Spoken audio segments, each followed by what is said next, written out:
So yun, may naisip si B-Boy. Yun mga ka-B-Boy, alam nyo ba guys, napasugod nga pala ako dito sa parisan ni Kuya Noy. Abay loko, kahit nga pala baguhan pa lang sila, ay dinadagsa na sila ng maraming tao. Ang galing! Dahil nga naman, kay Kuya Noy ko lang natikman yung maraming laman ng kanyang paris. Tapos napakalapot pa ng kanyang sabaw. Ang sarap! Ito nyo nga pala matatagpuan, yung parisan ni Kuya Noy sa San Roque, Baliwag. Along highway lang po ang kanyang parisan. Kaya naman makikita nyo kung galing kayo ng Candaba ay right side lang siya. At syempre bago nating alamin ay tanungin muna natin ang pulso ng ating mga kababayan. I-rate mo siya, idol, mga ilan?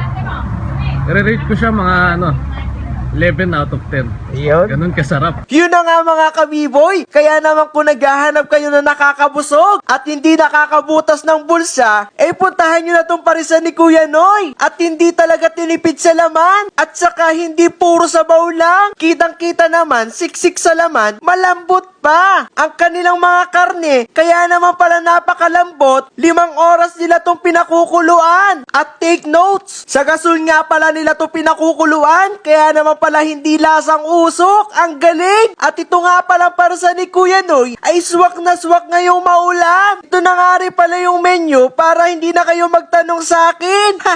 At ito nga palang mainit na bulalo nila ay makakapawi ng ating kalamigan ngayong maulan. Sa isang mangkok nga pala ng bulalo ay 3 tao na ang pwedeng mabusog dahil marami ang kanyang laman.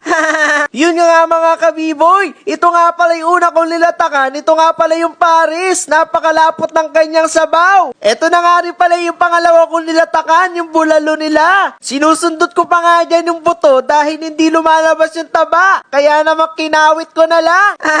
Ito nga pala ay bukas nga pala ng parisan nila ay 6:30 AM to 4:30 PM. Kaya kung may katanungan ka pa, mag-comment ka lang sa comment section. See you next video. Paalam! Saan tayo pupunta? Damon.